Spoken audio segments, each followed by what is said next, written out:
Hai guys, hai, apa kabar? Video kali ini seperti yang kalian lihat di judul, aku telepon polisi ya. Untuk pertama kalinya aku telepon polisi. Jadi ceritanya seperti ini gengs. Hari ini tanggal lupa.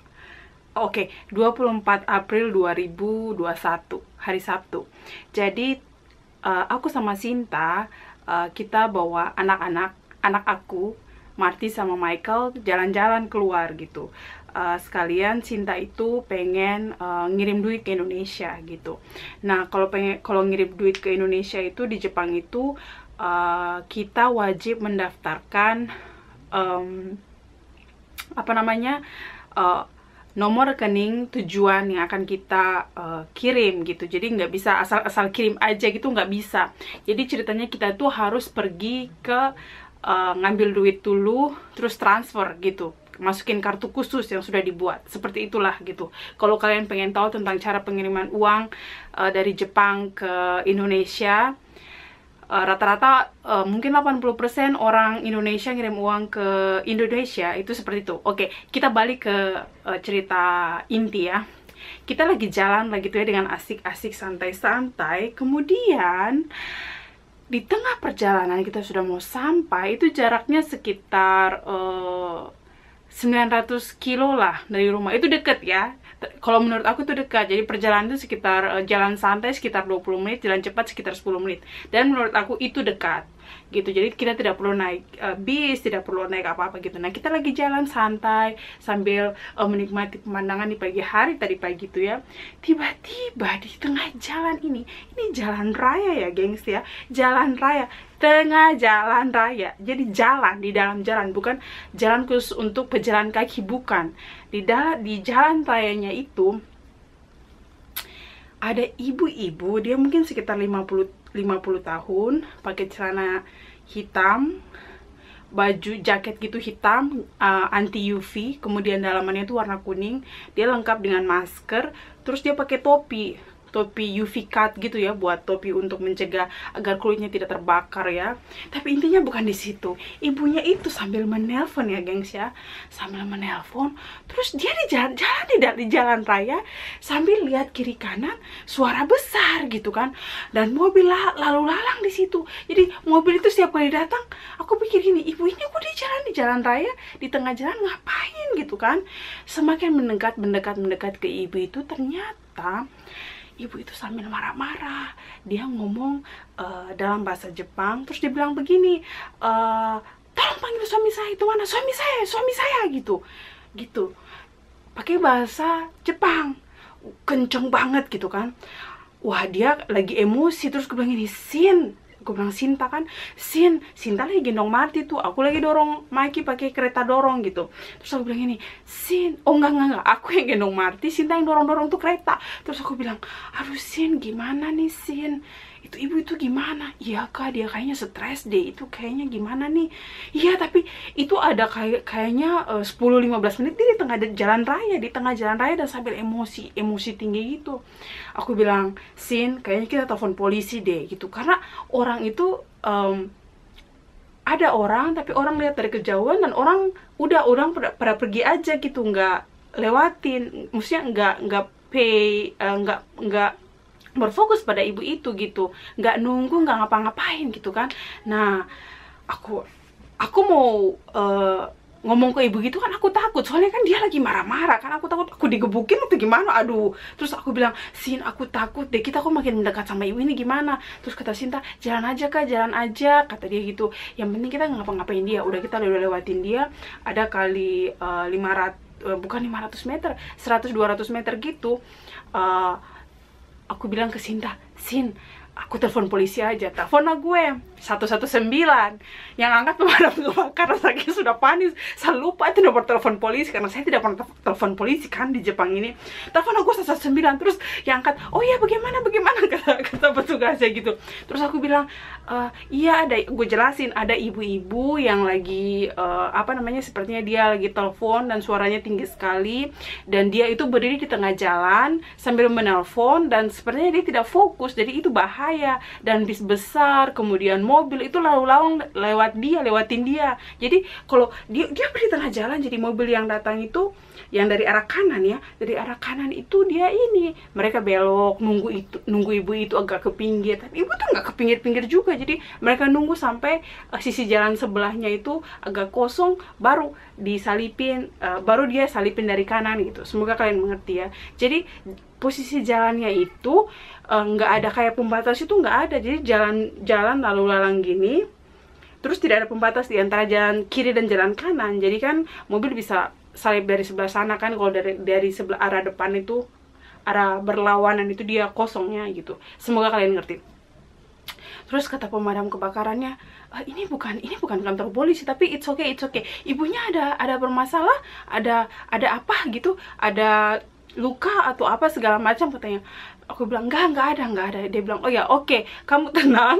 Karena gue juga kan udah, gue liat ibu itu aja, gue nggak ini ya, gue juga gemeteran. Gue lagi, aduh, kalau ibu itu apa namanya ketabrak gitu kan, aku nggak mau lihat kecelakaan gitu. Bukannya aku lebay, aku nggak mau, mesti dia ketabrak depan gue gitu. Yang ditakutkan adalah orang yang memang buru-buru gitu, tiba-tiba dia pong gitu kan, langsung pental kecelakaan kan, who knows gitu. Akhirnya pemadam kebakaran bilang gini, kamu telepon ke 110 Hyakutobang gitu. Oh iya ya, Hyakutobang. Aku jadi keingatan gitu. Akhirnya aku telepon, langsung diangkat, nggak ada sedetik, kayaknya tereng 1 menit langsung diangkat sama polisi gitu kan. Terus polisinya bilang, ya ini ada apa? Aku ceritain ulang lagi. Terus polisinya bilang, oh iya kami lagi meluncur ke sana gitu. Udah meluncur itu nggak ada kayaknya 5 menit deh, 2 menit 3 menit langsung mobil patroli datang, niung gitu. Seperti nanti setelah ini aku masukin videonya ya, seperti ini kondisinya pada saat itu.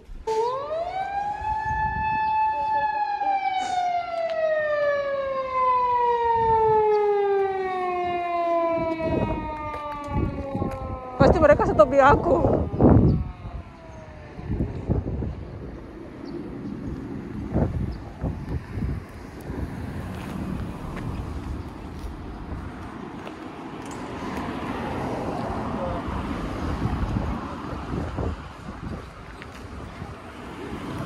Konnichiwa. さっき電話した人ですけど、私女性、電話したあの人マスクをしてる方です。今電話かけとる。そうです。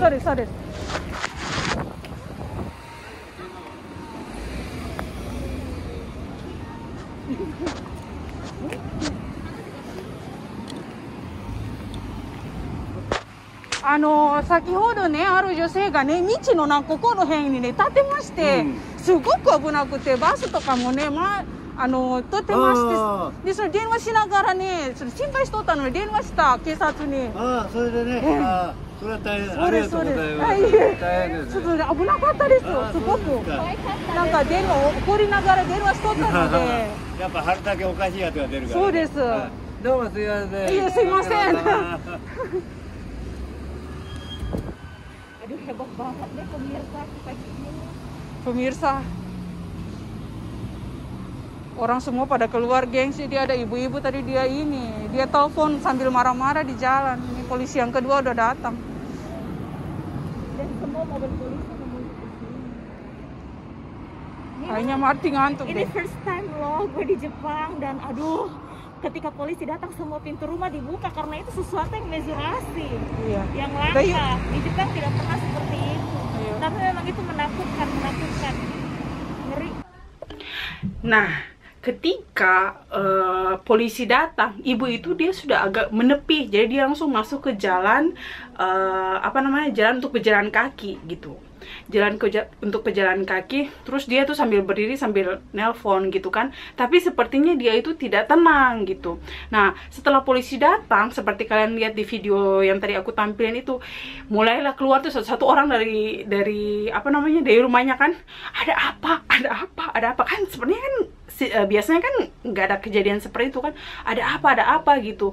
Terus yang kalian lihat ada bapak-bapak yang di samping Sinta, dia buka pintu sambil nunggu gitu, yang aku pergi ajak dia ngobrol juga menjelaskan. Aku jelasin ulang bahwa ada ibu-ibu yang seperti itu nelfon di tengah jalan sambil marah-marah, dan banyak mobil yang lewat hampir nabrak dia gitu. Jadi sepertinya berbahaya, jadi aku telepon polisi biar menenangkan dia gitu. Bapaknya bilang, oh ya oke, thank you, makasih. Bapaknya bilang makasih ke gue, aku bilang ya maaf, soalnya apa namanya, menyebabkan keributan, orang pada keluar rumah gitu kan, orang-orang pada keluar dari dari rumah-rumah mereka gitu yang sekitaran situ gitu.